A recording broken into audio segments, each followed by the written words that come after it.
سلام کرنا کیا ہے؟ جواب دینا. اور ماں کے قدموں کے نیچے کیا ہے؟ باپ کیا ہے؟ اب یہ بات ڈیپینڈ ہم لوگوں پہ کرتی ہے. کہا گیا کہاوت نہیں ہے بڑے بڑوں کی کہ جیسا بو گے ویسا گے.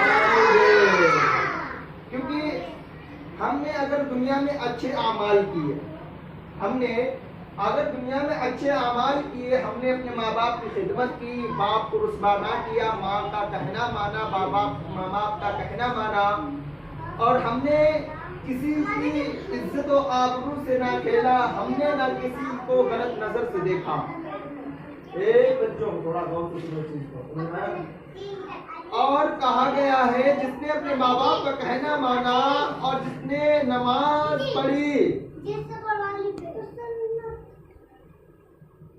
جس نے نماز پڑھی اور جس نے نبی کی حدیث ہے الا بذکر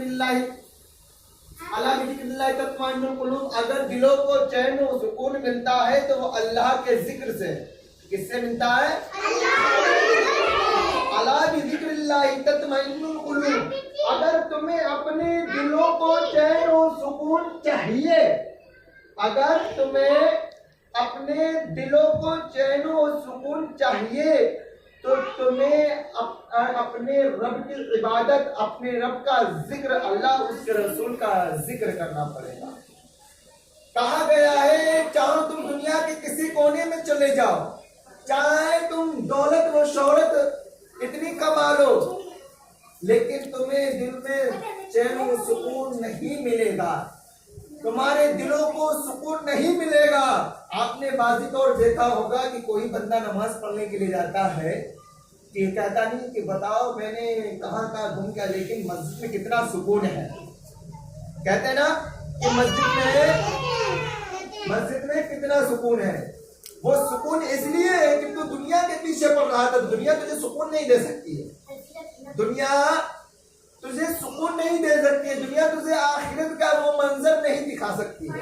لیکن ایک نماز ایسی چیز ہے، نماز ایسی چیز ہے کہ وہ تیرے دل کو سکون پہنچاتی ہے، تیرے دل کو بے قرار کو قرار کرتی ہے، تیرے دل کو کالے سے گورا کرتی ہے، تیرے دل کو وہ سکون پہنچاتی ہے. نماز جو ہے وہ تیرے چہرے کو، تیری سیرت اور چہرے کو نورانی بناتی ہے. نماز وہ چیز ہے تمہیں اللہ اس کے رسول کی اہمیت بتاتی ہے.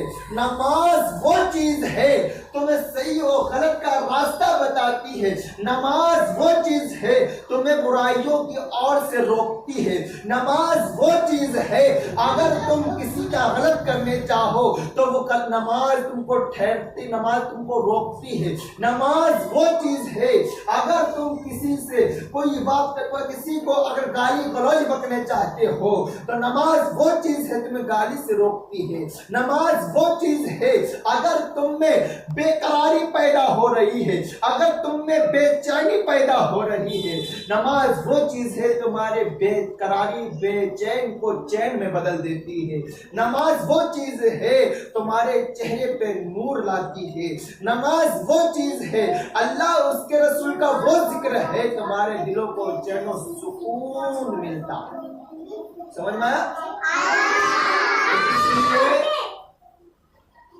ان الصلاۃ متعمدا فقد کفر، جس نے جان بوجھ کے نماز کو ترک کیا اس نے کیا کیا؟ کفر کیا. اور کفر کی حد اتنی ہوتی ہے اللہ معاف نہیں فرماتا ہے. اگر آپ کسی چیز کو دیکھو، یاد رکھنا جیسے ہم نے اللہ تعالیٰ جیسے ماں باپ کی دعاؤں کو جتنی جلدی قبول کرتا ہے اتنی جلدی ماں باپ کی فتویٰ بھی قبول کرتا ہے. یہ نہ سوچو کہ ہم نے ماں باپ کو دنیا میں گالی، ارے ہم نے ستا لیا، ہم نے اپنے ماں باپ کا، اگر ماں باپ کہتے بیٹا جاؤ تم دکان پہ چلے جاؤ، ارے ہم نہیں جائیں گے، موبائل چلانے میں بزی، ہم نہیں جائیں گے، منع کر دیتے ہیں کہ ہم نہیں جائیں گے، جاؤ تمہیں جان کے کرنا کر لو جا کے، ہم نہیں جا پائیں گے، صاف منع کر دیتے. اور کوئی تمہارے کام کو منع کر کے کتنا غصہ آتا ہے، کس نے میرے کام کو منع کیسے کیا؟ ماں یا باپ کہہ دے بیٹا جاؤ فلانے گھر میں تھوڑا تالا مارا ہو، جا کے اس میں تالا نہیں لگا کنڈی لگی ہوئی ہے جاؤ، ارے آپ چلے جائے کسی کو بہن تو ہم نہیں مار پائیں گے یا ہم اس میں تالا نہیں لگا پائیں گے، فوراً منع کر دیتے۔ اور جب وہی کام اگر تمہارے لیے منع کرا جائے تو کیا کہتے بڑا غصہ آ اس نے ہمارے کام کو منع کیسے کر دیا۔ اس لیے اپنے ماں باپ بھائی بہن سب کی عزت کرو، اپنے ماں باپ کا کہنا مانو، ماں باپ کے فرما بردار بن جاؤ، نمازی بن جاؤ، اللہ اس کے رسول کا ذکر کرنے والے بن جاؤ، تاکہ تمہارے دل و چین کو سکون ملے۔ کیونکہ تم دنیا میں تو پڑھ سکتے، دنیا تمہیں دولت تو دے سکتی ہے لیکن آخرت نہیں دے سکتی ہے۔ دنیا تمہیں پیسہ روپیہ دے سکتی لیکن نیکیاں تبھی مل سکتی ہیں جب تم اچھے کام اللہ اس کے رسول کا ذکر کرو۔ کیونکہ دنیا میں ایک مشورہ یہ بھی ہے، اگر تم دنیا میں پیسے کماتے ہو، اپنا مکان بنانے کے لیے کماتے ہو، پیسے کماتے ہو اپنے مکان بنانے کے لیے، اب تمہارا وہی مکان ہے، تم نے سال 2 سال باہر رہے ہو، پیسہ خوب اکٹھا کیا اور اپنے مکان بنانے کے لیے آئے ہو، مکان بناتے بناتے آپ کا چھت ڈھلنے کی یعنی کہ چھت کی باری آگے پڑنے کے لیے سب چھت مکمل ہے لیکن 10-20 ہزار روپے آپ کے پاس کم پڑ گئے۔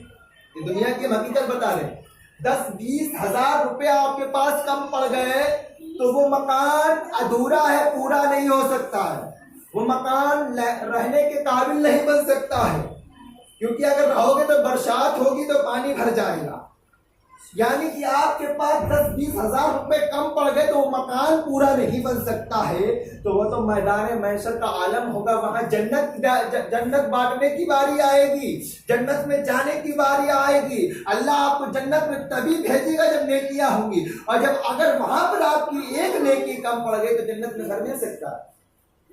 دنیا میں 20 ہزار روپے کم پڑ گئے تو گھر نہیں بن سکتا، وہاں اگر ایک نیکی کم پڑ گئی تو کیا جنت مل جائے گی؟ نہیں ملے گی۔ جیسے دنیا میں ہمارا 10-20 ہزار روپے سے کام اٹک جاتا ہے، ویسے وہاں ایک نیکی کے لیے ہمیں جنت میں نہیں جانے سے روک دیا جائے گا، جنت نہیں ملے گی ایک نیکی۔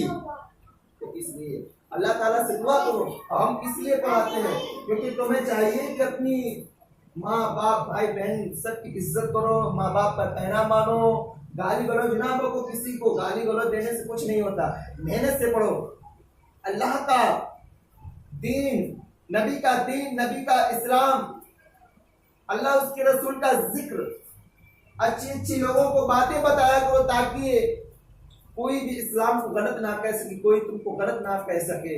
ایسا نہیں انہوں نے پڑھ لکھ لیے گالی گلوچ پکڑے، قرآن شریف پڑھ رہے پر گالی گلوچ منہ سے نہیں کر رہے، گالی پکڑے۔ تو اللہ سے توبہ کرو، اس چیز سے ڈرو، اللہ سے دعا کرو، اللہ تعالی ہمیں اچھے کام کرنے کی توفیق عطا فرمائے، ہمیں نیک کام کرنے کی توفیق عطا فرمائے۔ اس لیے محنت سے پڑھو، سمجھ رہے آپ؟ محنت سے پڑھو گے نا؟ محنت سے پڑھو گے؟ ہاں، ماں باپ کا کہنا مانو گے؟ نمازیں پڑھو گے؟ اور انشاءاللہ پڑھیں گے۔